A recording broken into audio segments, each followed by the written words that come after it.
일체이며 609 반야경을 206자로 축약한 반야심경을 마음에 새기면서 우리말로 봉독하겠습니다.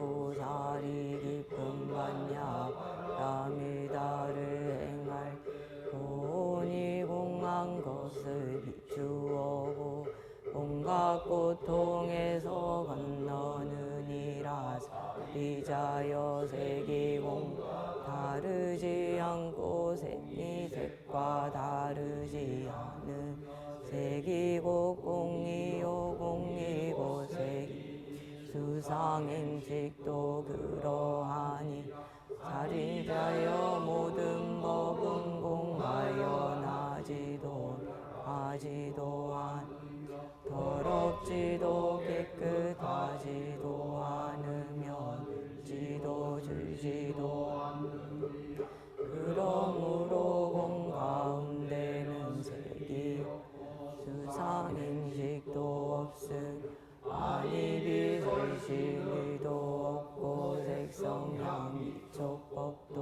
없음 눈의 경계도 의식의 경계까지도 무명도 무명이 다함까지도 없음 늙고 죽음도 늙고 죽음이 다함까지도 없고 진멸도도 없으며 지혜도 어둠도 없느니 얻을 것이 없는 까닭의 보살은 반야바라밀다를 의지하고 마음에 걸림이 없고 걸림이 없으므로 두려움이 없어 뒤바뀐 헛된 생각을 멀리 떠 완전한 열반에 들어가며 삼세의 모든 부처님 반야바라밀다를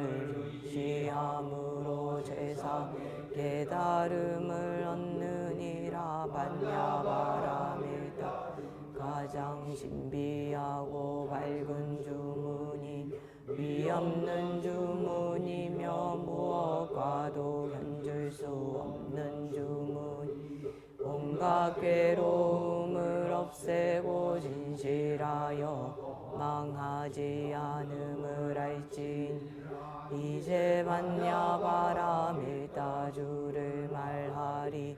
아제 바라 승아제 모지사 아제 바라 승아제 모지사바 아제 바라 승아제 모지사바.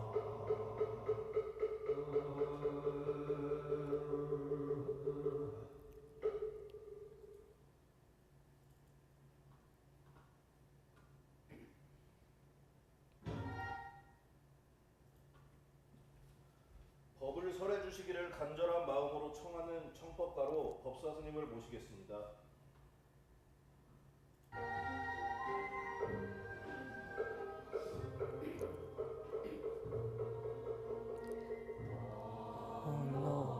높으신 스승님 사자자의 오르사 가자우를 앞서서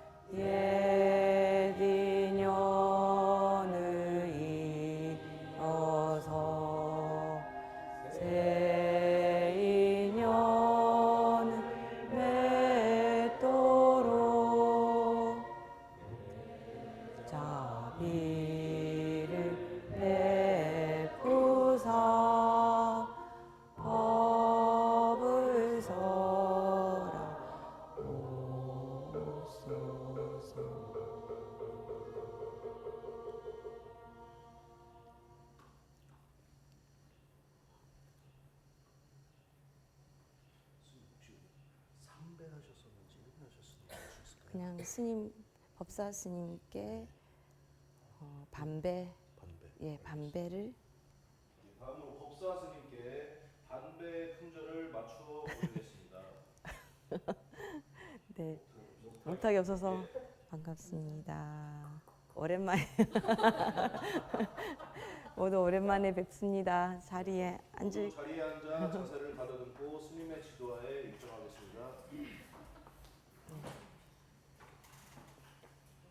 저 후광이 너무 부담스럽네요. 예, 저쪽 끌까요? 시작은 또 이렇게 앉아서 이렇게 얌전하게 하는 척 하다가 이제 또 일어서서 할게요. 저 거의 안 앉을 거니까요. 예, 괜찮습니까? 2주 만에 2주라고 하지만은 거의 21일 만에 뵙는 건가요? 그쵸? 그러네. 2번 빠졌는데 주로 하면은 거의 3주 만에 뵙는 거네요. 방학이었는데 어디 잘 놀다 오셨습니까? 저는 2박 3일 동안 열심히 강의를 하고 그러니까 지금 제 목이 전처럼 예쁘지 않죠? 좀 이렇게 뭔가 막걸리 한 사발 들이킨 그런 소리 나지 않습니까? 걸걸하니. 하지만 그렇다 하더라도 저는 뵙고 이렇게 수업하는 게 좋아서 저는 안 오는 2주가 좀 있으시더라고요. 와서 이야기도 해드리고 공부도 같이 하고 싶은데 이렇게 하면서 저희가 지난주가 아니고 마지막 수업 때 부처님 어디까지 했는지 기억나시나 모르겠습니다. 빠세나디 왕의 이야기를 했던 것 같아요. 그죠? 부처님을 위해서 이제 빠세나디 왕이 부처님을 얕보다가 그리고 부처님의 가르침에 귀하게 되는 거죠. 그때 제가 말씀드렸던 것이 아무리 복이 많아도 부처님을 알아보는 인연은 따로 있다. 그러니까 결국 그게 무슨 말이냐면 부처님 설법이 거의 대기설법이었잖아요. 그러니까 빠세나다 왕한테는 사성제를 말씀하지 않는 것이 좀 특징적이다. 그런 말을 했었죠. 빠세나다 왕한테는 왕으로서 어떻게 백성들을 대하고 어떻게 나라를 다스리고 권력자로서 어떻게 행동해야 되는가를 주로 설명했다고 말씀했다고 했어요.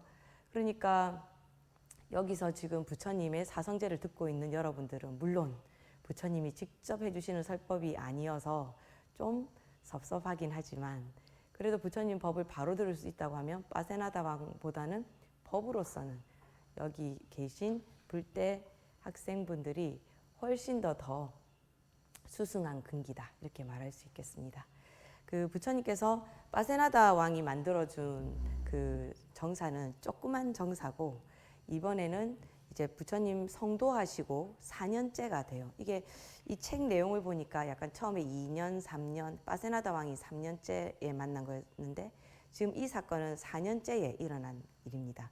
부처님이 계셨던 곳은 라자가하에 있는 제일 먼저 생긴 정사 이름이 뭐였죠? 제대로 이제 주입식 교육이 됐군요. 맞습니다. 중림정사입니다. 이번에는 중림정사에 계셨습니다. 중림정사 가까이에 웨살리, 아마 바이샬리 같은데요. 웨샬리라는 곳이 있었어요. 근데 거기 웨샬리에서 저희도 재작년인가 굉장히 가뭄이 들어서 이쪽은 안 그랬을 것 같긴 한데요. 저기 전라남도 같은 경우에는 광주는 비가 안 와서 한 10월, 11월 이렇게 될 때까지는 3월이 되면 단수해야 된다고 막 그랬었거든요.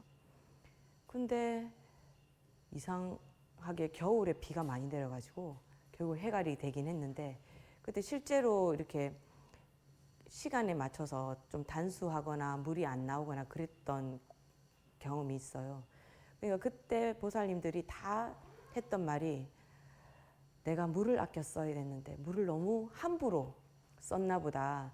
그 옛날 그 어른들 말씀에 이런 말이 있거든요. 흐르는 물도 아껴라. 그러니까 저 같은 경우에는 물 때문에 좀 고생한 일이 많아서 저는 물을 좀 아끼는 편이거든요. 그런데 이제 산 하나 넘는 거리인데 제가 있는 곳은 가뭄이 아니었어요. 산 하나 넘어서 우리 신도님들이 사는 곳은 가뭄이 온 거야. 그래서 물 아낀 내가 이겼다 라면서 그런 말 한 적이 있거든요. 근데 이 웨살리에서도 엄청난 가뭄이 든 거예요.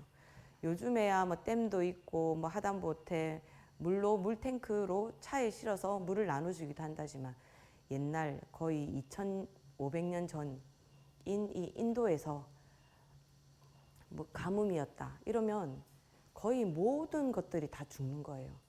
인도가 원래 더운 나라잖아요. 그럼 가뭄이 들면 그거보다 더 더울 거고, 그리고 뭐 바닥이 쩍쩍 갈라지는 건 물론이고 사람들이 물이 없으니까 특히 하층민들은 물을 구할 수 없어서 다 죽거나 또 식량도 없으니까 죽거나 그러겠죠. 그러니까 이 웨샬리에서 도대체 별짓을 다 해봐도 비가 안 오니까 아 그러면 이거는 누군가가 복덕이 많은 분이 오셔서 뭔가 기도를 해주거나 아니면 그 복을 축복을 해주셔야지 비가 오지, 이거는 그냥 일반 사람이라던가 그냥 제사장이라던가 이런 사람이 해서는 안 되는 일이다 라고 해서 그 당시에 유명했던 핫했던 마가다국의 젊은 청년, 우리 부처님을 한테 부탁을 드리자 이렇게 된 거예요. 근데 라자가 중림정사에 계셨잖아요. 근데 그 가뭄은 웨살리에 있었고요. 그럼 라자가에 있었으면 그 왕은 어떤 왕이었을까요? 이거는 주입 안 했더니 뭐. 아 맞습니다. 빈비사라 왕입니다. 좀 제가 좀 잘난 척 하려고 그러면 좀 맞춰줘야 되는 거 아닙니까? 맞습니다. 빈비사라 왕입니다. 빈비사라 왕이 있었어요. 근데 웨살리에서는 누군가 대표자를 보내야 되잖아요. 그러니까 그 단체에서 좀 똑똑하고 어디 유학도 하고 좀 똑똑한 청년을 하나 골라서 빈비사라 왕한테 보냅니다. 근데 빈비사라 왕에게 우리 웨살리에 지금 가뭄이 엄청 들어가지고 다 굶어 죽고 있다고, 거리에 시체가 막 넘쳐난다고 좀 부처님께 부탁드려서 우리 웨살리에 좀 오게 해주면 안 되느냐고 그렇게 해요. 근데 빈비사라 왕은 좀 걱정이 되는 거예요. 혹시 부처님께서 웨살리에 갔다가 안 돌아오시면 어떡하지? 안 그래도 지금 어디가 더 생겼어요? 기원정사라는 경쟁 정사가 생겼잖아요. 그래서 그런지는 모르겠지만 어쩐지 마음에 좀 보내기 싫다 이런 생각을 한 거예요. 하지만 또 그렇게 어렵다는데 안 보낼 수도 없는 일이잖아요. 그러니까 미룹니다. 아, 그건 부처님께서 결정하실 일이니까 부처님께 가서 한번 여쭤보세요 이렇게 해요. 그러니까 이 웨샬리에서 온 대표자가 부처님께 갑니다. 가서 부처님, 빈비사라 왕이 부처님께 허락을 받아야 부처님을 웨샬리로 보내준다고 합니다. 부처님 제발 좀 가주세요 이러니까 또 부처님은 또 이렇게 말씀하세요. 아, 제가 있는 곳이 지금 라자가하에 있으니까 또 그래도 왕의 허락이 없으면 저는 가지 못한다고. 또 왕한테 가십시오. 이건 무슨 주민센터 가가지고 복지센터 갔더니 뭐 건설부로 가라고, 건설부 갔더니 뭐 민원계로 가라고 이런 것도 아니고 그죠? 뺑뺑이를 돌리니까 이 사람이 약간 열이 받았을까요? 근데 그건 안 나와 있어요. 열 받았는지 안 받았는지는. 근데 이 행동이 어떤 것 같아요? 왕이 부처님한테 미루고 부처님께 가서 부탁했더니 또다시 왕한테 미뤘어요. 왜 서로 핑퐁을 했을까? 저는 그게 좀 부처님의 또 위대한 면, 그리고 우리가 본받고 싶지만 본받아질지 모르겠지만 이게 본받아야 되지 않을까라는 생각이 드는 것이, 이게 아마 그냥 일반적으로 왕을 예후하려고 그렇게 하지는 않았을 것 같아요. 부처님은 어떤 분입니까? 그 정변지잖아요. 모든 것을 두루 다 아시는 분이잖아요. 빈비사라 왕이 와서 부처님께 신하가 와서 부처님 웨샬리에서 대표가 사진이 한 명 왔는데 너무 힘들다니까 좀 가주시라고 하는데 어떠십니까? 라고 했다면 부처님이 다시 왔다 갔다 하게 안 만들었겠죠. 아, 왕이 허락을 하셨구나. 그때는 왕이 어떤 마음으로 허락을 했겠어요.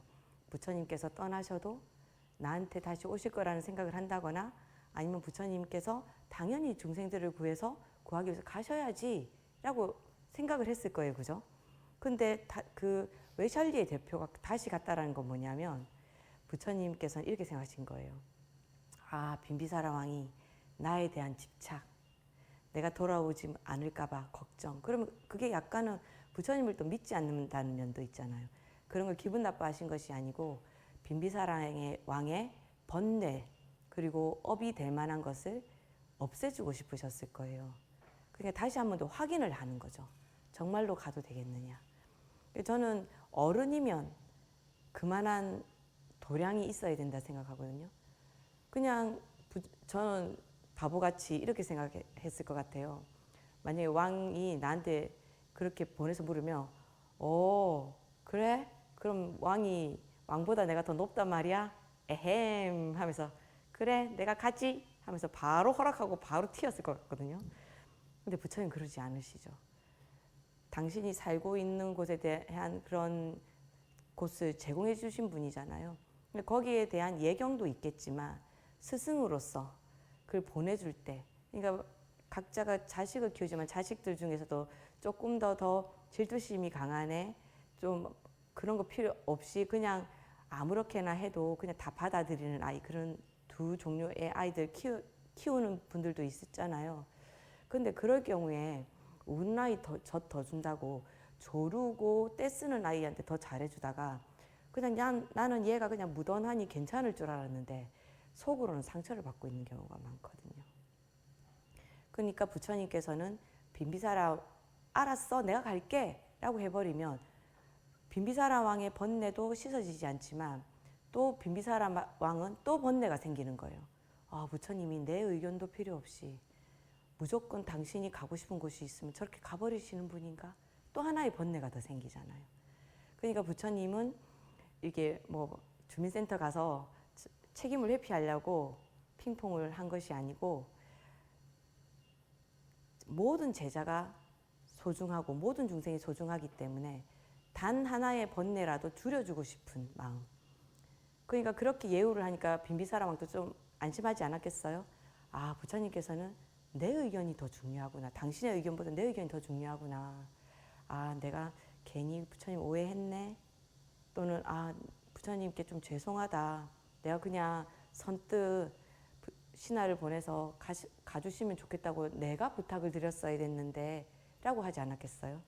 정말 훌륭한 왕이었다면 저는 빈비사라 왕이 직접 가서 부탁을 했을 것 같아요. 부처님 외샬리에서, 왜냐하면 어차피 외샬리는 자기한테 부탁을 했잖아요. 그죠? 왔다는데 그냥 좀 불편하시겠지만 좀 가주시면 어떻겠냐고 그렇게 부탁을 했다면 이 빈비사라 왕도 보살이 되는 거잖아요. 남의 아픔을 알아주니까. 그러니까 이런 이야기는 부처님 생애에 나와 있지는 않지만 제가 첫 수업 시간에도 말했듯이 우린 자꾸 인간 붓다를 보다 보니까 이런 이야기를 보고 그냥 우리 마음대로 생각을 해버릴 수 있잖아요. 아, 왕이 부탁을 했는데 아, 왕은 역시 부처님 의견이 더 중요하구나. 근데 부처님 또 왕한테 물었네. 왜 이렇게 왔다 갔다 있지? 그 당시 법도가 그러나? 이렇게 해버리면은 아무런 부처님에 대한 존경심도 이 이야기 속에서는 부처님 존경심도 없고 그 다음 사건에서만 부처님의 존경심이 일어날 수 있는 거잖아요. 그러니까 이런 것 속에서도 부처님의 생애 속에서 우리는 뭔가를 배울 수가 있어야 되는 거죠. 그러니까 여러분들의 도량도 한번 생각해 보세요. 내가 내 위치에서 내가 권력을 휘두르고 있다 해서 그 권력을 혹시 마음대로 쓰고 있지는 않은가? 모든 사람이 권력을 갖고 있어요. 아버지는 아버지의 권력, 어머니는 어머니의 권력, 직장에서는 직장인으로서의 권력, 어떤 사람 아랫사람이면 아랫사람으로서의 권력을 또 부리기도 하거든요. 근데 빠세나디 왕 일화에서도 봤지만 권력은 함부로 쓰게 되면 나도 망치고 내 주위 사람들 다 망치기 때문에 부처님께서 빠세나디 왕에게도 그걸 경계하셨잖아요. 그러지 마라. 백성들을 아끼는 것이 더 중요하다. 그걸 꼭 말해야 아나요? 하지만 굳이 말을 한단 말이에요. 권력이 있는 사람들은 쉽게 잊어버리거든. 거기에 젖어 있으면. 그러니까 공기 나쁜 데 사는 서울 사람들은 자기들이 공기 나쁜 데 사는지 몰라요. 그냥 나쁠 것 같으니까 공기청정기 돌리고 이러잖아요. 시제는 별로 못 느끼고 살거든요. 근데 그런 사람들이 한 세종 영평사 정도만 와보세요. 우와, 공기 좋다 이런단 말이에요. 벗어나지 않으면 모르는 게 있다. 그 속에 있기 때문에 모르는 거거든요. 그러니까 권력이 있는 사람은 그 권력이 나한테 당연히 주어지는 건 줄을 아는 거죠. 그래서 제가 최근에 이제 신도님들과 이야기 나누고 사람들에게 이야기를 나누면서 문득 든 생각이 뭐냐면, 사람들이 어려운 일이 생기거나 이러면 다들 약간 이런 식으로 생각하는 것 같더라고요.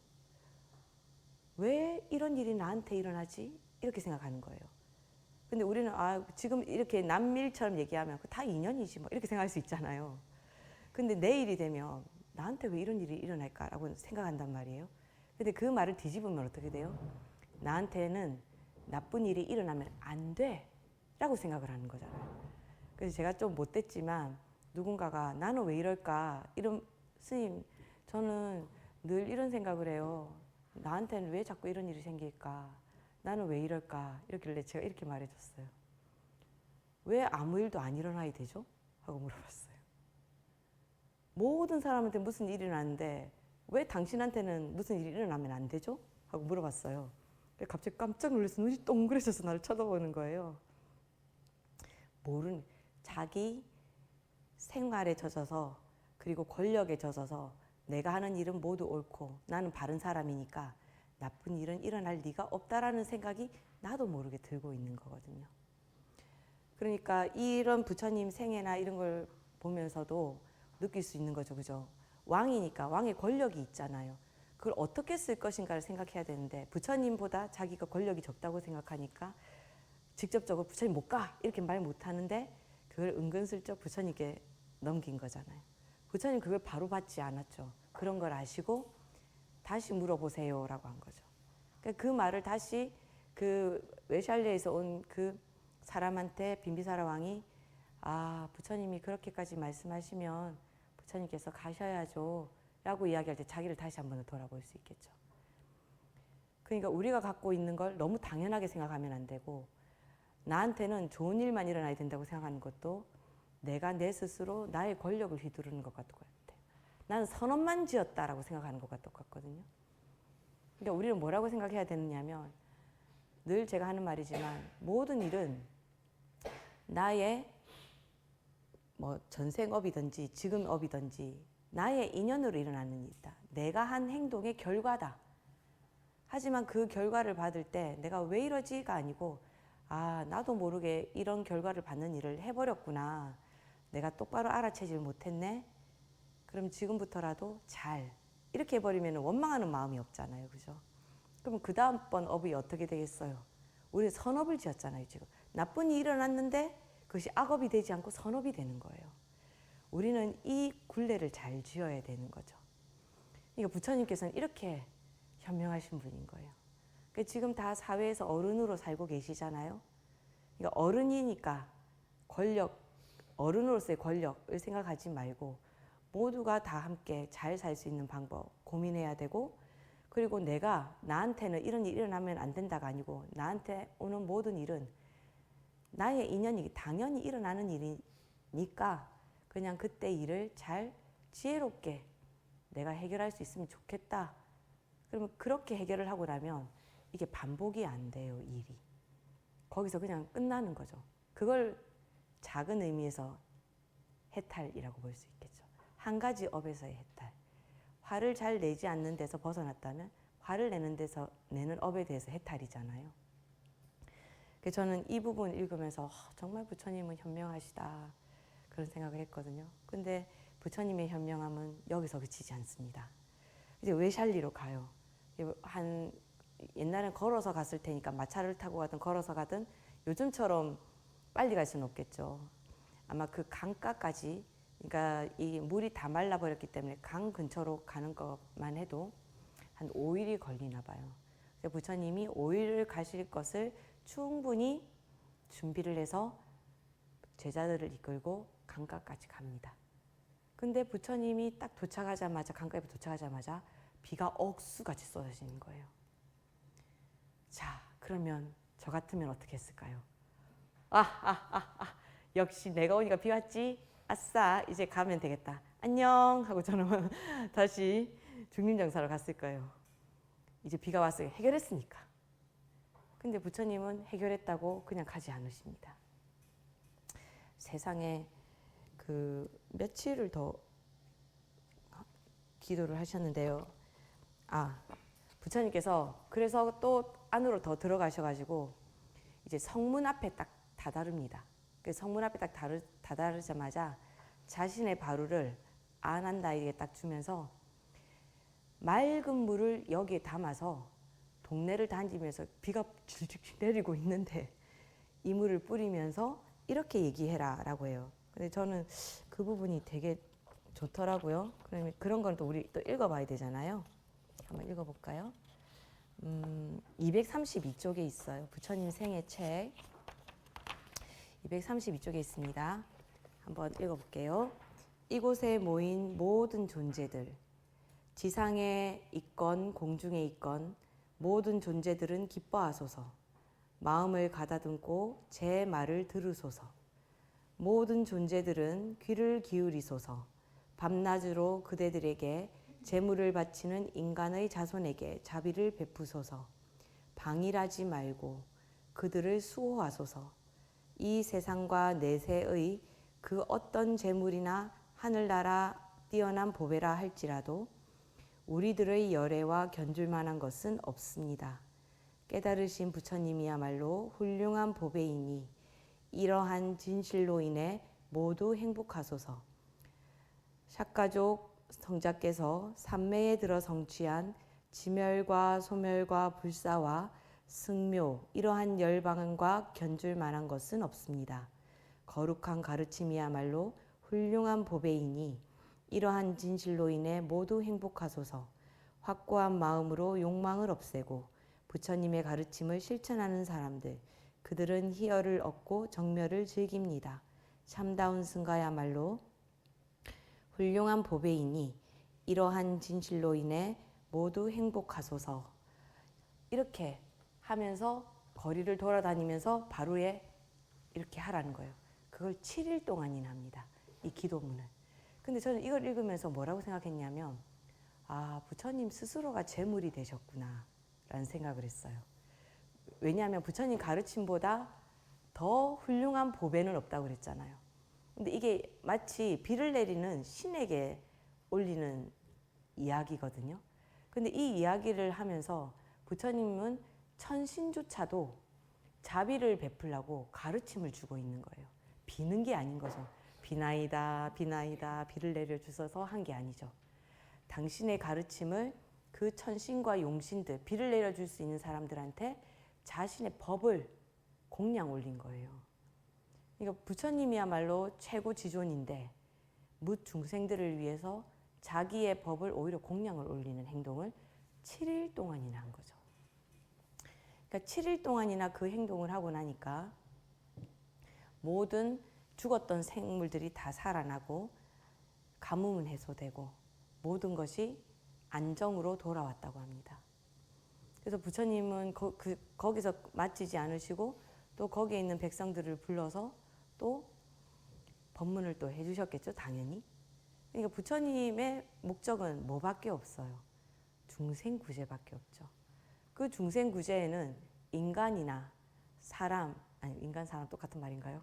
인간이든 천신이든 그리고 가뭄 때문에 죽어가는 동물이든 모든 이들을 차별하지 않았기 때문에 그 물을 뿌리면서 거리를 돌아다니라고 제자들에게 시킨 거죠. 그러니까 이 축원은 뭐냐 하면 거리를 돌아다니면서 이 축원을 했잖아요. 우리가 항상 구업에 대한 이야기를 많이 하잖아요. 내가 하는 말은 남이 듣기도 하지만 나도 듣기도 한다. 그리고 허공도 듣고 있다. 부처님 그 법문에 나오는 뭐 인간, 천상, 귀신 뭐 여러 가지 허공에 있는 생명들에 대한 이야기를 많이 하잖아요. 그죠? 그러니까 부처님은 살아있는 인간들만을 구제한 것이 아니고 그 가뭄 때문에 고통받거나 아니면 그 가뭄이 만약에 천신이 심술을 부렸다거나 그렇게 했다면 그들에게 마음의 평안을 주기 위해서 그 기도문을 외우면서 돌아다니신 거죠. 물론 요즘 과학적으로 보면 무슨 뭐 비가 천신이 내리는 건가 뭐 그렇게 하지만 그 당시에는 다 그렇게 생각하니까요. 그러니까 저는 참 부처님은 여러모로 훌륭하신 분이구나 그런 생각을 되게 많이 하거든요. 그래서 저희들도 이런 부처님을 닮아서 사실은 모든 사람들을 위해서 우리는 늘 축원을 해야 된다는 생각을 해요. 축원이라는 게 법당에서 이름을 줄줄줄 외는 그런 축원이 아니고 그 사람들이 행복해지라고 하는 그런 축원이 아니고 내 생활 속에서 내가 뭘 하나라도 먹을 때 아유 내가 이거 먹으려고 그러면 그 공양간에 가면 그 공양계 같은 거 있잖아요. 아이고 이 밥 하나에 도대체 얼마나 많은 공이 들어갔을까 다시 한번 생각해보고 감사합니다. 그러면 그런 감사함을 계속 내면 어떤 일이 생기겠어요? 저는 밥줄이 안 끊기는 거예요. 내가 먹을 때마다 감사하는데 어떻게 밥줄이 끊기겠어요? 그리고 내 가족들이 평안한 데 대해서 아유 우리 식구들이 나가서 사고 당하지 않고 그날 식구들이 만난 모든 운전자 내가 알지는 못하지만 운전자 누구누구 할 거 없이 전부 다한테 감사한 일이잖아요. 얼마 전에 제 진도님 중에 한 분은 교통사고를 당했는데 너무 신기한 일이 이제 그게 갑자기 비가 오다가 갑자기 해가 쫙 비치면서 눈이 부셨는지 앞차들이 다 급정거를 한 거예요. 그러니까 이분도 급정거를 해서 조금 남겨놓고 자기도 가까스로 선 거예요.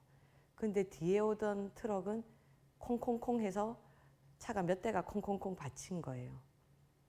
그런데 이분이 마침 브레이크가 고장이 나서 고칠까 말까 하다가 절에서 기도하고 내려가면서 어휴 휴가 끝나기 전에 브레이크나 고쳐야 되겠다고 브레이크를 고쳤는데 그 일이 생긴 거예요. 안 고쳤으면 어떻게 될 거예요? 브레이크 밀려가지고 그죠? 비가 많이 왔으니까 밀려서 그분이 맨 처음 앞차를 콩 했을 수도 있죠. 차이가 얼마 안 났으니까요. 그런데 그분이 딱 섰는데 뒤에서는 어떻게 하지 못한 거죠. 하지만 어떻게 생각해야 됩니까? 그분이 사고 날 만한 인연이라면 차라리 우리는 내가 가해자가 되는 건 피하는 쪽을 하고 싶잖아요. 그러니까 그런 인연들, 그러니까 우리가 무사히 아무 일이 안 일어난 것이 하나도 당연한 것이 없단 말이에요. 우리는 그런 걸 너무 당연하게 생각하잖아요. 그러니까 저는 우리 그 학교에 가서 교수님들께 이렇게 가르침 받으면 뭐 이 사람 월급 받으니까 당연히 나를 가르쳐줘야지 이렇게 생각해서 제가 배우는 게 있겠습니까? 저분이 수고스럽게도 당신이 배운 걸 어떻게든 제자들한테 가르쳐 주려고 애를 쓰시네 하면 저는 더 많은 걸 배울 수 있거든요. 그럼 저는 스승을 찬탄하고 스승에게 감사함을 했기 때문에 저는 계속 저를 잘 가르쳐 줄 사람만 만나겠죠. 저를 뭐 잘못 가르쳐줘서 앙구리 말라 스승 어떻게 됐어요? 맨 처음 잘못 가르쳐 줬잖아요. 너 사람 죽여라 이렇게. 그렇죠. 그런 스승을 만나면 어떻게 돼요? 결국 앙구리 말라가 스승의 말을 믿고 정말 해탈로 나아가고 싶다라는 그런 순수한 마음이 없었다면 앙구리 말라는 영원히 해탈과는 멀어지게 되는 거죠. 근데 정신을 잘 차렸잖아요. 그러니까 어떻게 됐어요? 나쁜 스승을 만나는 인연을 끊어냈잖아요. 해탈한 거죠. 그러니까 여러분들한테 주어지는 것들 중에서는 하나도 당연한 것은 없다. 모든 것이 감사하다. 모든 것이 인연에서 일어나니까요. 그러니까 이런 일이 있고 나니까 여러분 만약에 어떤 제가 누가 그러긴 하더라고요. 자기는 종교가 없는데 이렇게 신통력 같은 것도 안 믿는데 만약에 자기 앞에서 사람이 한 1m만 공중에 이렇게 뜰 수 있다면 그 사람 쫓아다니면서 가르침을 달라 할 거라고 그러더라고요. 신통력을 보이면. 근데 부처님 어떻게 했습니까? 오자마자 비 내리고 뭐 죽었던 생명, 그러니까 물론 이게 생물들은 살아날 수 없겠지만 식물들이 다 살아나고 그 정도인데 어떻게 되겠어요? 완전히 무슨 교주가 나타났다 이러면서 모든 사람들이 그 사람한테 모일 거 아닙니까? 그런 일이 이 나라에도 일어납니다. 대부분의 사람들이 그 니간타라는 종교를 믿었었대요. 이 나라 사람들은. 대부분의 사람들이 니간타라는 종교를 믿었는데 그때에 전부 다 부처님께 귀를 한다고 개종을 엄청나게 해댄 거예요. 그러니까 그 다른 그 원래 니간타 교단 같은 경우에는 아니 모든 사람들이 나한테 이제 공양을 갖다 줘서 내가 먹고 살았는데 안 먹고 살았다 하면 안 되나? 종교인데. 아무튼 나한테 공물을 다 바쳤는데 이제 모든 사람들이 석가모니 부처님께 다 공물을 바친단 말이에요. 위기의식 느꼈겠죠. 물론 그거는 여기는 안 나와 있긴 한데요. 위기의식 느꼈을 것 같아요. 그래서 이게 조금 위기감이 있는 모두가 너무 많은 사람들이 개종을 하고 있었는데 그 중에서도 시하 장군이라고 하는 그 니간타 종교에서도 그 교단에서도 좀 제일 부유하고 그리고 잘 그 가르침을 따르는 그 시하 장군이라는 사람이 또 부처님께 개종을 합니다. 이게 어떻게 개종을 하게 돼요? 이 사람은 이제 그 신통력 때문에는 비가 온 것 때문은 아니고요. 부처님하고 이야기를 나누러 갔는데 부처님께서 무위법을 설명해 주시는 거예요.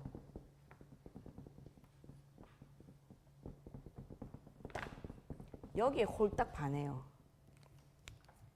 그래가지고 부처님께 귀의하겠다고, 나 개종하겠다고 막 이렇게 하는 거예요. 그러니까 부처님께서 안 된다, 개종하지 마라 이렇게 얘기해요. 부처님이. 저 같으면 다른 절 다니던 신도 온다 그러면 아싸 내가 더 훌륭하다 이거지 하면 좋아했을 텐데 아이 부처님은 그러면 안 된다 이렇게 얘기해요. 그래서 왜 그러십니까 부처님? 저는 부처님의 무위법 설법을 듣고 나니까 정말 너무 부처님 가르침 좋은 걸 알았다고 너무 좋다고 나를 제자로 받아달라고 막 엎드려서 절하는 거예요. 그런데 부처님께서 이렇게 말씀하십니다. 지금 이 나라에 외샬리에 있는 모든 사람들이 개종을 해서 나의 교단이 커지는 것은 너무나 기쁜 일이나 그동안에 있었던 이 니간타 교단은 어떻게 되겠느냐고. 당신과 같은 사람은 그 교단에 남아서 그 교단이 망하지 않도록 도와줘야 된다는 거예요. 만약에 그 니간타 교단이 만약에 다시 부처님께로 귀의한다면 모르지만 그게 아닌 다음에는 배반하지 마라는 쪽으로 말씀하시는 거예요. 그러니까 이 시야 장군이 그럼 개종을 안 한다 그러면 저는 이제부터는 이 니간타 교단에는 가르침은 따르되 공물을 바치지 않고 오직 공물은 부처님께만 그리고 승가에게만 보시하겠습니다. 이러는 거예요. 또 부처님 그러는 거예요. 그러면 안 된다. 당신 같은 최고의 사람이 거기에 공물을 바치지 않고 안 한다고 한다면 그 교단은 무너져 버리고 없어져 버린다. 그러지 말라. 라고 또 하는 거예요. 그러니까 이 시하 장군이 부처님의 말씀을 받아들이면서 그렇지만 저는 부처님의 제자입니다. 라고 이야기를 하는 거예요.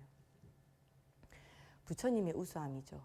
사실 그럴 수 있었던 것이 아마 부처님은 당시에 큰 교단이 아니고 신생교단이잖아요. 그죠? 그런데도 신생교단임에도 불구하고 많은 왕들이 귀의를 했잖아요. 그러니까 부처님 입장에서는 더 이렇게 교세가 넓어지는 건 좋지만 공물을 더 받는다던가 이런 것은 특별히 필요 없어서 그랬을 수도 있지만 부처님은 일반적으로 일단 교주 같은 일반적인 교주 우리 사이비 교주 많이 보잖아요. 그죠? 사이비 교주는 안 가져오면 억지로라도 가지고 오라 하잖아요. 근데 부처님께서는 가지고 온다는 것도 물론 다 받아주시겠지만 이 경우에는 남의 것을 뺏는다 것과 마찬가지잖아요. 남을 망하게 하는 일이잖아요. 그러니까 부처님은 그 길을 가지 않으시는 거예요. 하지만 이미 시야 장군에게는 법을 설해줬잖아요. 그러니까 이 사람은 일단 법을 알았기 때문에 당신 제자가 되든 당신한테 공물을 바치든 이게 상관이 없어진 거예요. 그러니까 부처님의 목적은 뭡니까? 나한테 공물을 바치게 하는 것이 목적이 아닌 거죠. 남의 외도를 믿고 있다고 해서 개종을 하는 것을 바라는 게 아니에요. 나를 숭배하는 거 또는 내 교단에 들어와서 나를 지지해 주는 것을 바라는 것이 아니고 법을 바로 믿는 것을 바란다는 거예요. 그럼 도대체 무위법이라는 것은 무엇이길래 그 다른 교단에서 그렇게 열심히 공부하던 자가 싹 돌아서 버렸을까? 우리가 이 무위법이라는 것을 반대말은 뭐일 것 같아요? 똑똑합니다. 유위법입니다. 이 위는 하다라는 말이 있어요. 이다라는 말도 있긴 한데요. 어떤 행위가 일어나는 걸 말하는 거거든요. 그래서 우리는 제일 이해하기 쉬운 것은 유의법이 가장 이해하기 쉽습니다. 유의법은 지금 우리가 살고 있는 이 세상이에요. 제가 방금까지도 계속 얘기했지만 나한테 나쁜 일이 일어날 리가 없다. 이거는 바르지 않다 했죠. 나쁜 일도 항상 일어날 수 있다. 그럼 뭐 때문이라고 했습니까? 인연 또는 나의 과거에 지었던 나의 행동이 인이 된 거죠. 어쨌든 인연이니까요. 인이 된 거죠. 인이 있어서 과가 있는 거잖아요. 이렇게 되는 것은 모두 유의법입니다. 유의법. 그러니까 사성제를 말하는 그것도 사실 유의법이에요. 왜냐하면 사성제는 고진멸도인데 인과관계가 있습니까 없습니까? 집 때문에 고가 일어나고 그죠? 도를 해서 멸이 일어나잖아요. 인이 있고 과가 있잖아요. 그럼 이거는 유의법이에요. 진리라 이게 우리가 배우는 법이라 할지라도.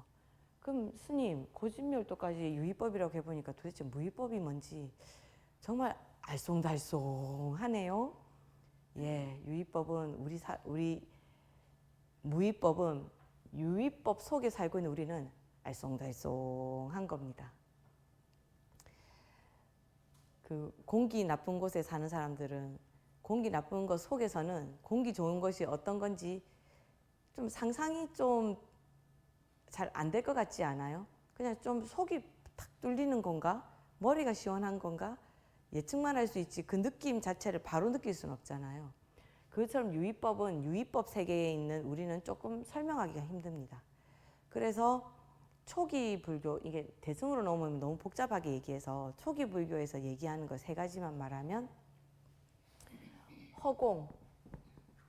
허공인데 절대 허공이에요. 뭐 우리가 뭐 집을 부셔서 생기는 그런 허공이 아니고 절대적으로 있는 허공을 얘기하고 다음은 택법, 택멸, 그리고 비택멸. 택자는 선택하다 할 때 그 택자를 써요. 그리고 뒤에 법 붙여도 상관없어요.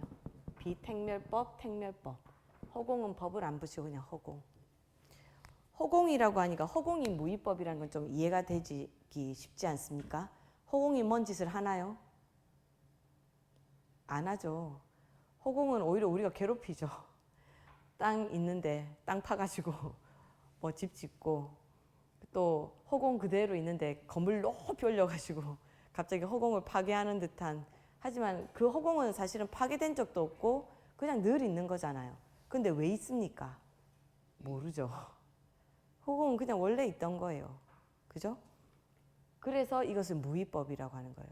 원인이 없어요. 그래서 허공을 말하는 거거든요. 근데 택멸, 비택멸은 뭐랑 관계가 있냐면 해탈 열반이랑 관계가 있어요. 우리가 도를 통해서 멸로 가는 것은 유의법에서 우리가 가는 거거든요. 근데 택멸, 비택멸은 이런 걸로 가는 게 아니에요. 그래서 좀 상상하기가 좀 힘들어요. 근데 굳이 설명을 하자면 택멸은 선택을 한다 있잖아요. 그러니까 지혜가 어떻게 생겼는지는 모르는데 이 지혜가 해탈에 이르게 하는 거예요. 근데 우리는 지혜가 어떻게 생기는지 잘 모르죠.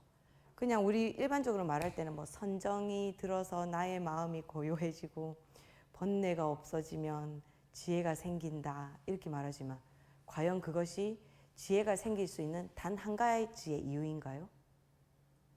지혜는 알 수가 없잖아요. 어떻게 생기는 건지. 그죠? 지혜라는 것이 생긴다는 경험에서 생기는 건가? 아니면 갑자기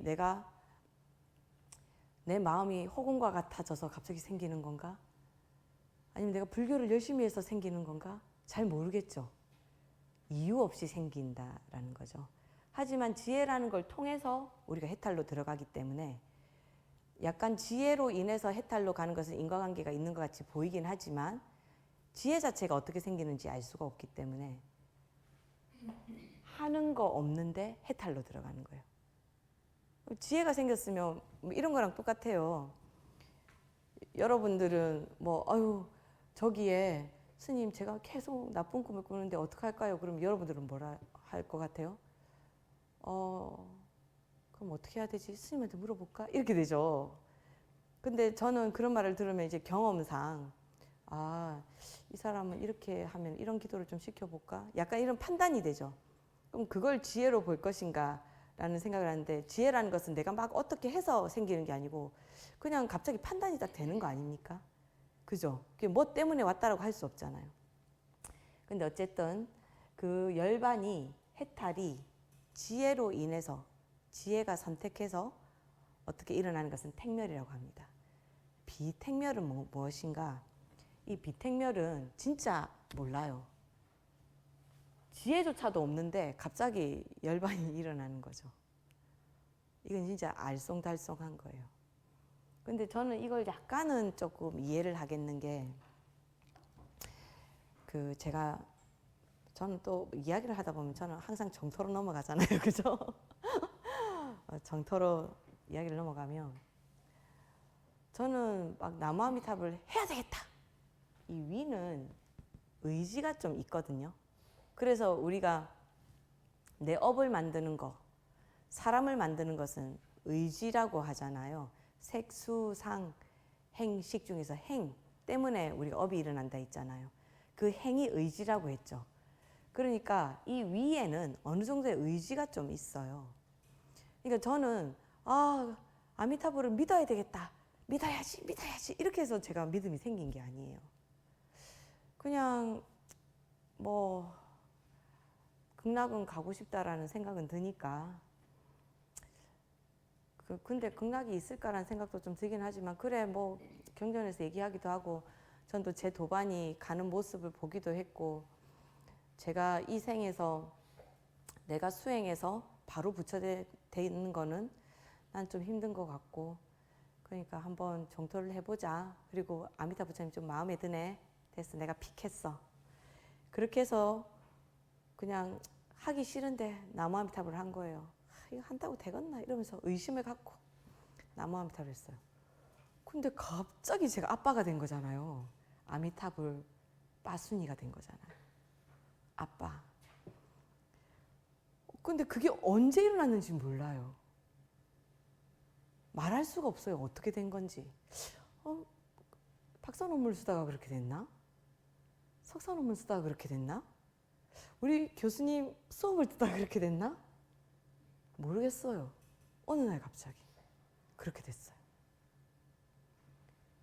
이 비택멸을 우리가 그냥 조금 언어로 말할 때 그 간화선에서 말하는 것일 때 토끼뿔이라는 말을 잘 쓰거든. 들어본 적 있으세요? 토끼뿔이다. 선사들이 잘 하는 말이에요. 토끼한테 뿔이 있을 수 있어요? 없어요? 없잖아요. 토끼한테서 뿔이 일어날 일이 없어요. 근데 토끼뿔이라는 말을 만들었잖아요. 없는데 토끼뿔이라는 게 없는데 토끼뿔이라는 말이 생겼어요. 이걸 무위법이라고 하는 거예요. 없는데 생긴 거. 아무것도 없었는데 갑자기 해탈했어. 갑자기 열반이. 근데 아마 석가모니 부처님도 이렇게 되지 않았을까라는 생각은 들어요. 왜냐하면 석가모니 부처님이 성도하신 그 모습을 보면 어떻게 성도했다고 했습니까? 뭐 특별히 산매에 들었다 했습니까?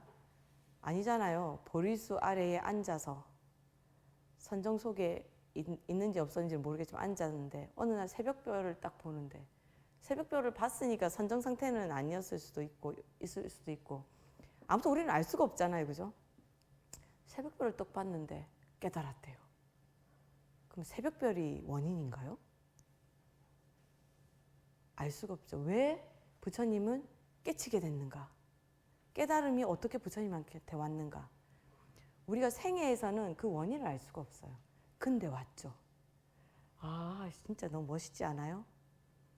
그래서 저는 아마 이 장군이 엎어진 거라고 생각을 해요.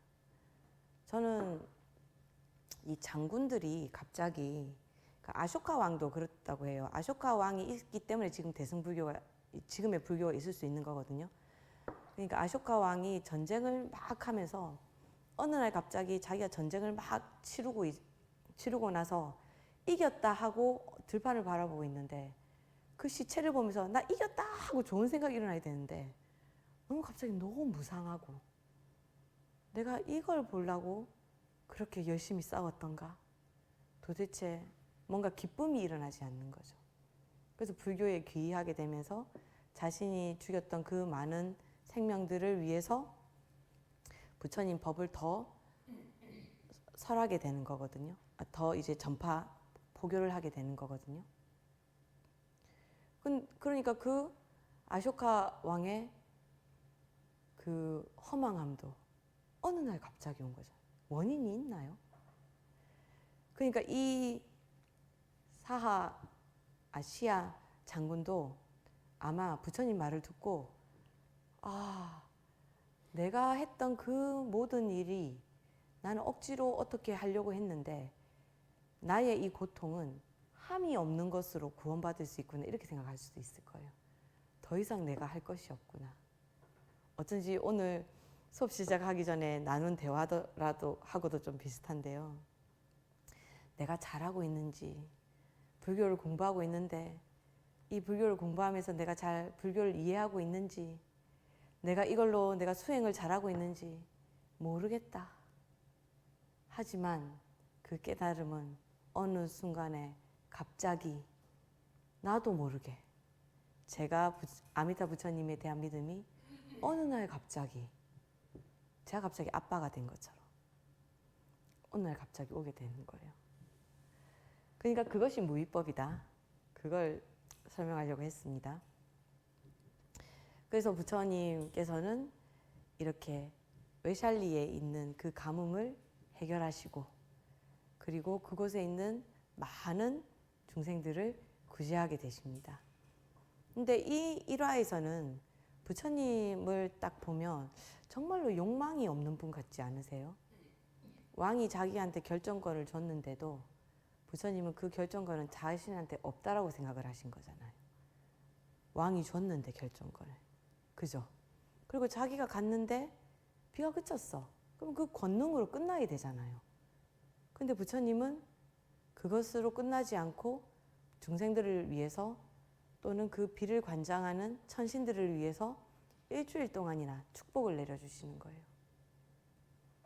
그리고 자기한테 개종하겠다고 온 부자 사람 그리고 권력을 갖고 있는 사람을 다른 종단을 위해서 양보라기는 그렇지만 그대로 머문 자리에 그대로 있으라 라고 얘기하는 거예요.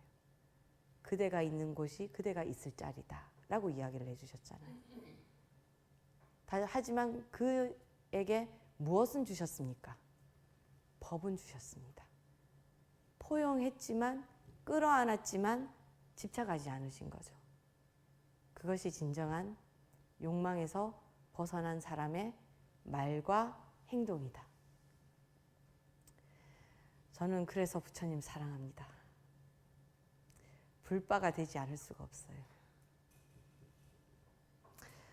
저 같은 빠순이를 받아주신 여러분들도 참으로 스승한 불자님들이십니다. 그런데 이 물 때문에 생기는 일이 외샬리에서만 일어난 것이 아니고 제가 이제 무위법을 얘기하려고 하니까 원래 부처님 생애는 거의 하나의 그걸로만 제가 끝내는데 제가 이 무위법을 이제 이 시야 장군 때문에 얘기하는 바람에 제가 왜 우리는 늘 정신을 똑바로 차리고 부처님 법에 의지해서 살아야 되는가. 그리고 이 무위법이 그냥 일상에서도 사람이 무지해서 자기도 모르게 하고 있는 일들. 물론 이 무위법은 절대 변하지 않는 진리에 관한 일이지만 우리가 너무 습관적으로 하고 있는 일이 있다. 여러분 로미오와 줄리엣 이야기 다 아시죠? 거기 로미오와 줄리엣의 그 책 내용을 보면 왜 케플레카와 무슨 그 상대 그 집안이 왜 원수가 됐는지 아십니까? 그 책의 이유를 모른다고 돼 있어요. 언제 시작됐는지 알 수도 없는데 원수 상태를 유지하고 있는 거예요. 이게 너무 웃기죠. 근데 그런 일이 이 부처님, 아까는 부처님 성도 그 4년째 일이잖아요. 제가 기억력이 안 좋아서 제가 메모했어요. 5년째 되는 때에 부처님 아버지인 수도나다 왕이, 정반왕이 병에 걸렸다라는 소식이 들려와요. 그래서 그거 얘기하기 전에, 그래가지고 그 외샬리에서도 부처님 위해서 또 어떤 그 정사 비슷하게, 그 정사라고 하지 않고 거기는 꾸따가라샬라라는 곳을 만들어서 부처님과 부처님 제자들이 와서 수행할 수 있도록 또 거기도 만들어줬대요. 그러니까 부처님은 자기가 껴안지 않아도 온 인도 전체에 자기 집을 만들고 돈 한 푼 없이 집을 만들고 다니시는 거죠. 진짜 어쩐지 부처님한테는 계속 무의가 따라다니거든. 함이 없이 계속 뭔가가 생기는 거죠. 원인이 없는 건 아니네. 부처님 해준 게 있으니까 생긴 거네요. 수도나다 왕이 병이 났다고 하니까 이제 그 꾸따가라샬라에서 까필라와뚜 교회에 있는 어느 그 숲으로 가서 아버지 집 근처에 있으면서 또 기거하면서 또 수행을 하게 됩니다. 근데 거기에 있는 샤카족하고 꼴라니족이 물을 가지고 또 싸워요. 우리나라도 옛날에 물 대는 것 때문에 윗논 아랫논, 우리 물 다 차야지 아랫물 차진데 밑에 논 주인은 딱 보면 윗물 다 찼는데 왜 계속 물을 안 터주는 거야? 이렇게 생각해서 물을 탁 터버리며 윗논 주인이 와서 아니 우리 논 물 다 차지도 않았는데 무슨 벌써 문을 열어 이러면서 막 싸우면서 문 탁 닫아버리고 이렇게 그래갖고 그거 가지고 곡괭이를 들고 와가지고 서로 막 싸움 나잖아요. 이 샤카족하고 그 꼴리아족도 그렇게 해서 싸웁니다. 그런데 사이좋게 있었으면은 우리 윗논 주인하고 아랫논 주인이 사이가 좋으면 그런 싸움이 안 나겠죠, 그죠? 근데 이 두 집안이 싸우게 된 이유가 있는데 그게 너무 웃겨요. 이 전설 오카카 왕, 이 이름도 너무 웃겨가지고 빨리 안 외워지네. 오카카 왕이라는 사람이 아주 옛날에 살고 있었어요. 지금 샤카족하고 꼴라니족이 있기 전에 맨 처음에 그 꼭 오카카 왕이라는 분이 살았어요. 옛날에는 부인이 많았잖아요. 그래서 부인이 많으니까 아들, 딸도 있었어요. 그런데 어느 날 이 왕이 자기 죽을 때가 됐는데 자기 막내 태자의 엄마를 너무 좋아했던지 아니면 막내 태자를 예뻐했던지 왕위를 막내 태자한테 물려줘 버려요. 그러면 그 윗대에 있는 형하고 누나는 다 어떻게 됩니까?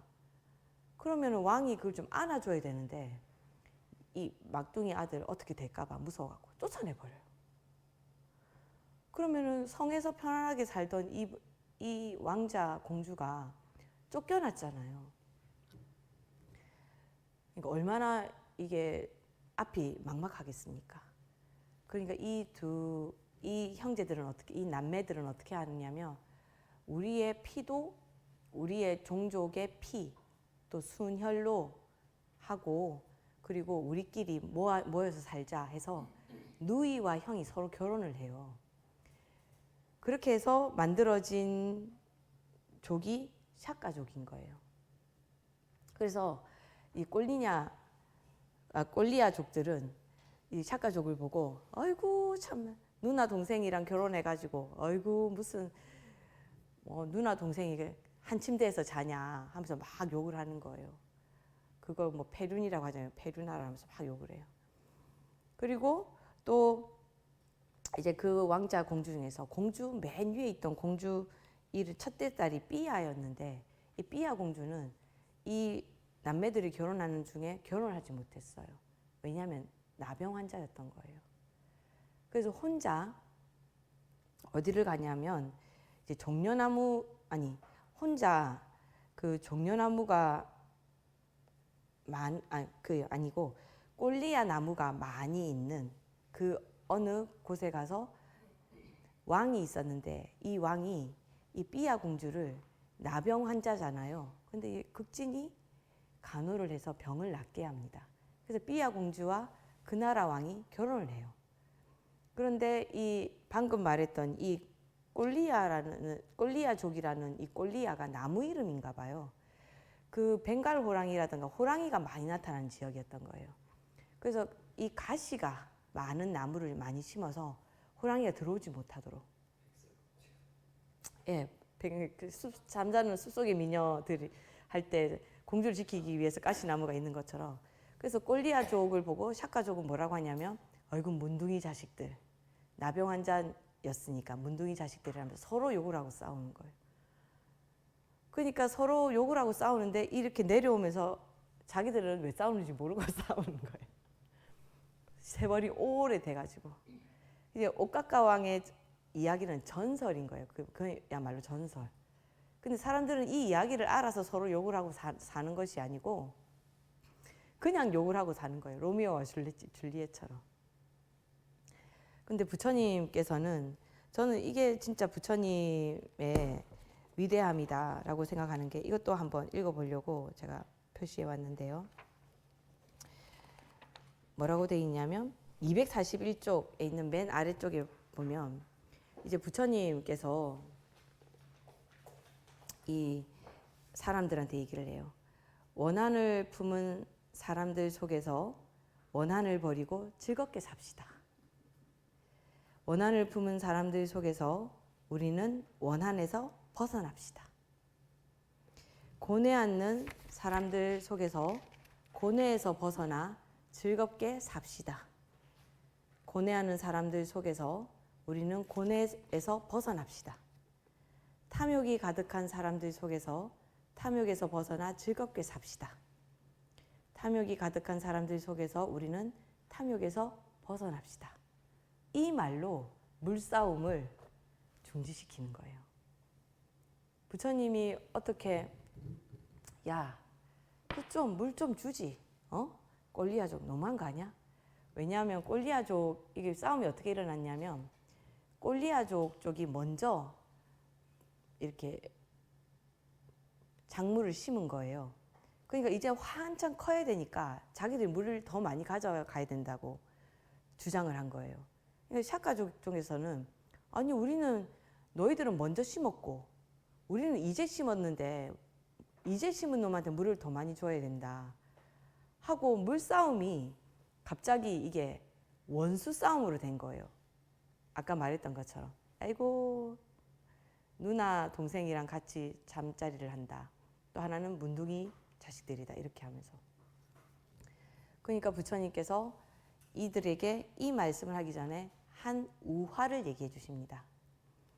종려나무가 굉장히 많은 숲에 도토리 나무가 한 그루 서 있었어요. 겁이 아주 많은 토끼가. 여러분들 중에서도 겁 많은 사람 있죠? 이런 일이 일어날까 봐 안 해도 되는 걱정하고 사는 사람. 아무 일이 없는데도 아무 일이 없으면 아유 난 행복합니다 하고 살아야 되는데 아니야 언젠가는 나쁜 일이 일어날 거니까 난 지금 행복하면 안 돼 하고 살아가는 사람이 있어요. 실제로. 이 토끼는 매일 하늘을 쳐다보면서 하늘이 무너지면 어떡하지? 그때 내가 빨리 도망을 가야 되겠다. 늘 하늘이 무너지기 전에 도망을 가야 돼. 이 생각을 하고 있던 거예요. 근데 종려나무 숲에 도토리 나무가 하나 있다 했잖아요. 겁이 나서 막 이러고 있는데 어느 위에서 갑자기 뭐가 하나 자기 머리로 툭 떨어진 거예요. 깜짝 놀라서 우와 하늘 무너진다 이러면서 막 뛰어서 나가는 거예요. 그걸 보고 옆에 있던 동물들이 아니 왜 그렇게 뛰는 거야? 하늘이 무너지고 있어 하면서 막 뛰니까 뒤에 오는 동물들이 전부 다 또 뭐 하늘이 무너진다고 하면서 또 막 그 뒤를 따라가는 거예요. 뒤를 코끼리, 사자 뭐 할 것 없이 다 따라가는 거예요. 근데 어느 멀리서 잠을 자고 있던 사자, 큰 사자 한 마리가 아니 기린, 얼룩말, 코뿔소, 코끼리 할 것 없이 막 토끼 한 마리 뛰어가는데 가지고 막 뛰어가는 걸 보고 도대체 이게 왜 이렇게 뛰어가고 있지 싶어서 맨 끝에 있는 놈을 잡아다가 왜 뛰어가는데? 하고 물어보니까 하늘이 무너진대요 이러는 거예요. 사자가 보니까 아니 무슨 이렇게 날씨 좋은데 무슨 하늘이 무너져? 누가 하늘이 무너진다던? 아니, 모르겠어요 하니까 그 앞에 물어보니까 그놈 이렇게 하니까 결국 맨 앞에 있는 토끼 한 마리가 무너진다는 거예요. 그러니까 사자가 그걸 보고는 놀란 게 지금 뛰어가는 쪽에 절벽이 있는 거예요. 그럼 어떻게 돼요? 토끼 한 마리 때문에 다 죽어버리잖아.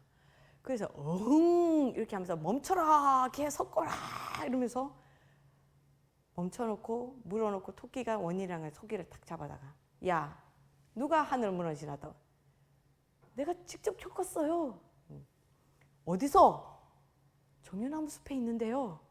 뭐가 툭 떨어졌다니까요. 가보자. 갔더니 이만한 도토리만 뚝 떨어져 있고 아무것도 떨어진 게 없는 거예요.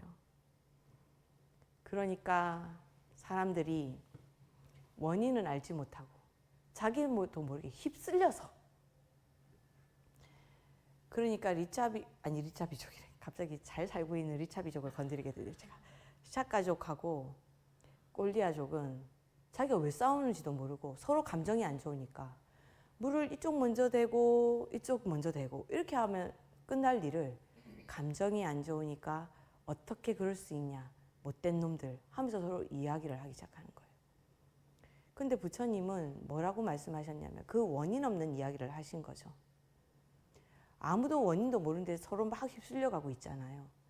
근데 토끼를 찾아낼 수 있었으면 오해가 다 풀릴 텐데 세상 일이 그런가요?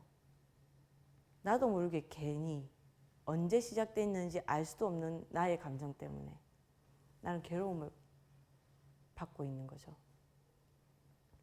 이런 일이 정말로 있는 거죠. 제가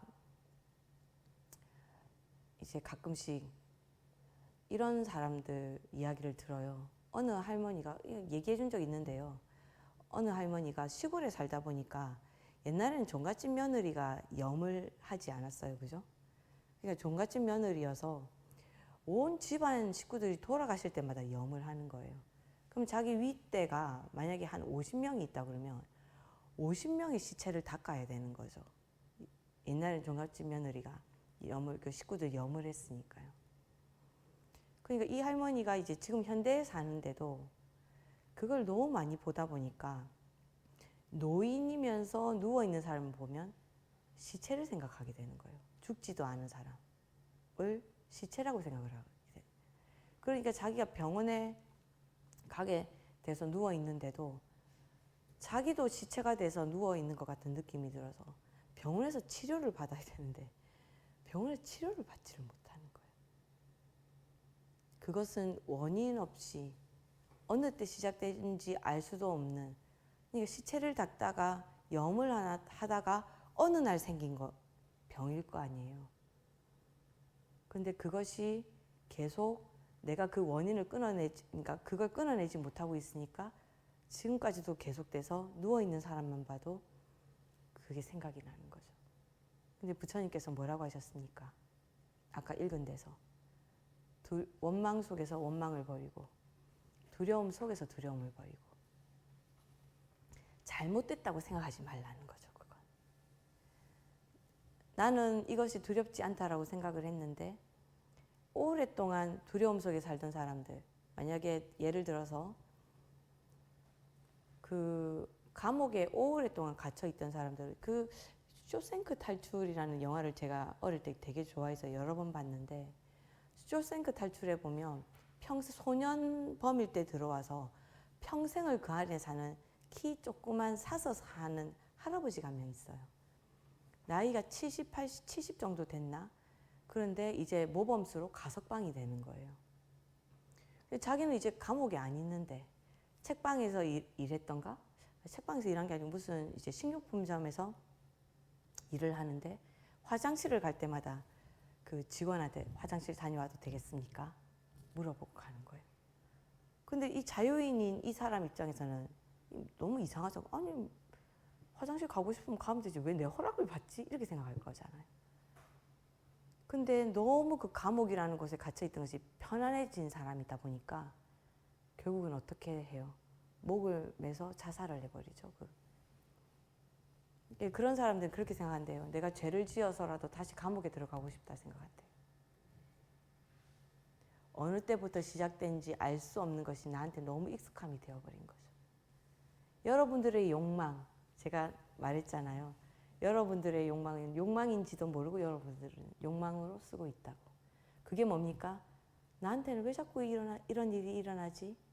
나한테 왜 이런 일이 일어나지? 이 말은 나한테 나쁜 일이 일어나면 안 돼 라는 권력과 욕망에서 나오는 말이잖아요. 욕망 속에서 우리는 욕망에서 벗어나야 됩니다. 슬픔 속에서 슬픔을 벗어나야 됩니다. 그게 부처님이 가르쳐 주신 거예요. 근데 우리 그거 잘 못하잖아요. 그래서 우리는 뭐합니까? 나무아미타불. 못하니까요. 택멸해야 되는 거죠. 우리는 어떻게 지혜를 얻는지 몰라요.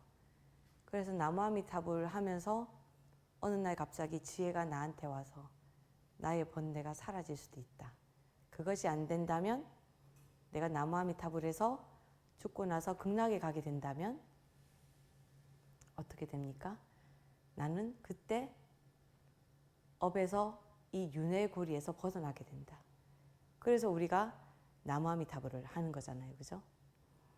오늘은 사실은 부처님 생애를 하면서도 이 일화들이 할 수 없는 거지만 부처님을 보고 있으면 아 정말 각자의 행동, 이게 깨달은 사람의 행동은 내가 헤아릴 수 있는 것이 아니구나. 저는 여러분들한테 좀 이해를 시키려고 제 해석을 내놨지만 이건 정답이 아니죠. 알고 계시죠? 절대 정답일 수가 없죠. 하지만 이 정도는 우리 한번 생각을 해볼 수 있지 않겠느냐라고 인간으로서 그냥 한번 유의법에서 무의법을 한번 설명을 해보려고 한 거예요. 하지만 설명되는 게 아니라는 것은 모두가 알고 있잖아요. 근데 우리는 설명되는 것은 뭐냐 하면 중생으로서 부처를 이해하기는 참으로 힘들다. 하지만 그렇다고 해서 우리가 부처 되기를 포기하면 돼요, 안 돼요? 안 된다. 그래서 우리는 택멸 비택멸법에 한번 희망을 걸어보자. 나무아미타불에서 그 길을 갈 수 있게 될지도 모른다. 나무아미타불이 원인이 돼서 그렇게 되는 게 아닌 거잖아요. 우리는 그냥 뭘 해야 될지 모르니까 나무아미타불을 하는 거죠. 근데 마침 오늘 또 그 해야 되는 교리가 신의 행증이에요. 그 신해 행증. 들어본 적 있으신가요? 우리가 수행을 이야기할 때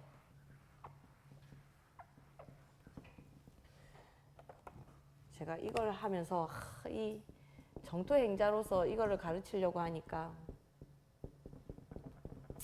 좀 안타깝지만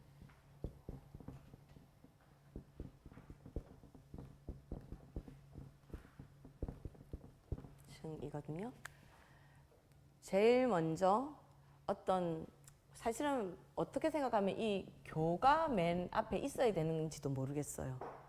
느닷없이 믿을 수는 없잖아요. 그렇지 않아요? 우리가 나무아미타불 하지만 나무아미타불 하기 전에 우리가 칭명하기 전에 뭐부터 먼저 있어야 돼요?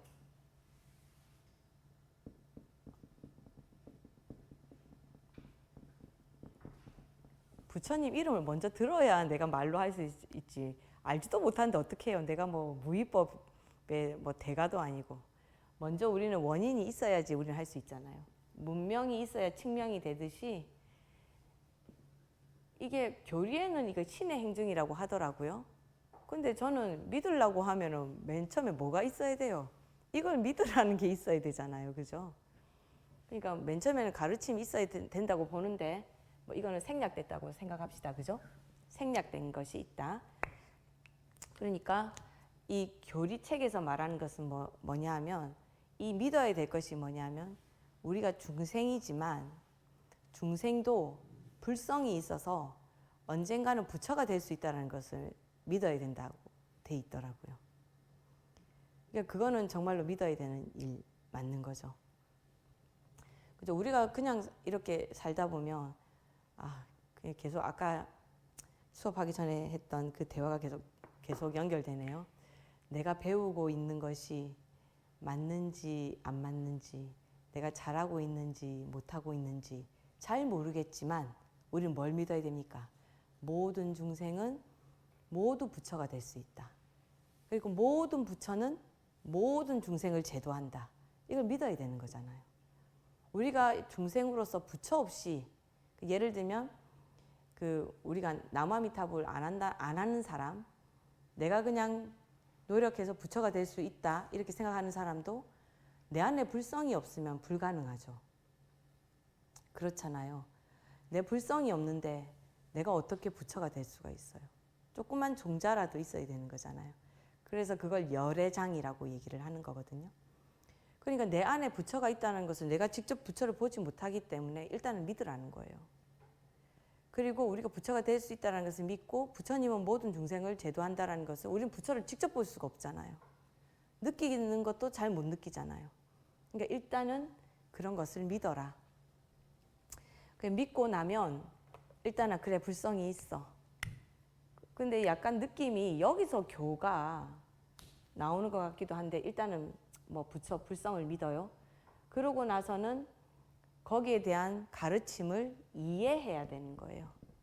그래야지 믿어지잖아요. 자, 사성제니다 이렇게 말했는데 사성제가 무엇인지 알지 못하고 우리가 사성제를 팔정도를 실천할 수 없잖아요.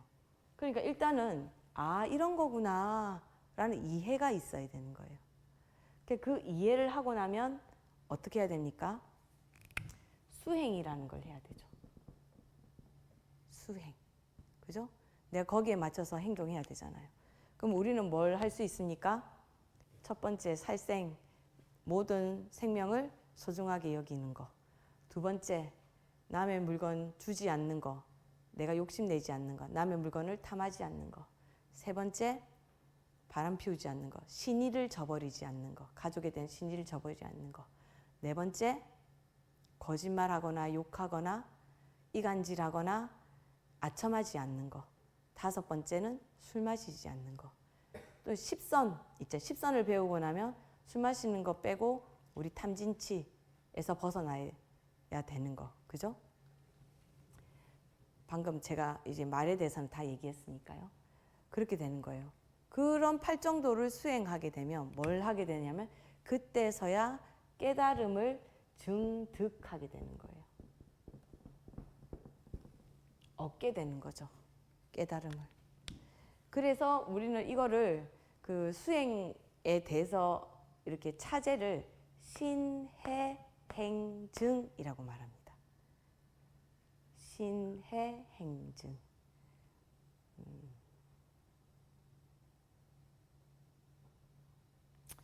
근데 정토불교는 어떻습니까? 정토불교는 맨 처음에 문명을 만약에 교라고 합시다. 그죠? 부처님에 대해서 알아야 되잖아요. 그 교라고 합시다. 그럼 우리는 바로 교라고 있는데 우리는 행을 할 필요가 없죠. 부처님 해주시잖아요. 그죠? 부처님이 수행하신 걸로 아미타 부처님 수행하신 걸로 우리를 극락으로 데리고 가시잖아요. 그러니까 우리는 그냥 수행이 없고 믿기만 하면 바로 증을 하는 거죠. 그래서 중생은 신증밖에 없는 거예요. 우리는 정토에서는. 그래서 신란 스님 책 중에서 교행, 그러니까 그 일본의 정토교 중에서 정말로 정토에 대한 이해를 파격적으로 하신 분이 계세요. 그분이 쓴 책 이름이 교행신증이거든요. 이거 잘 구별해야 됩니다. 이 포교사 시험에는 요거밖에 안 나와요. 요거는 외우지 말고 그냥 제 말만 들으세요. 이 행을 정토교에서는 뭐라고 보냐면 아미타 부처님의 수행이라고 해요. 아미타불의 수행. 법장 비구가 48대원을 세우고 5겁을 수행해서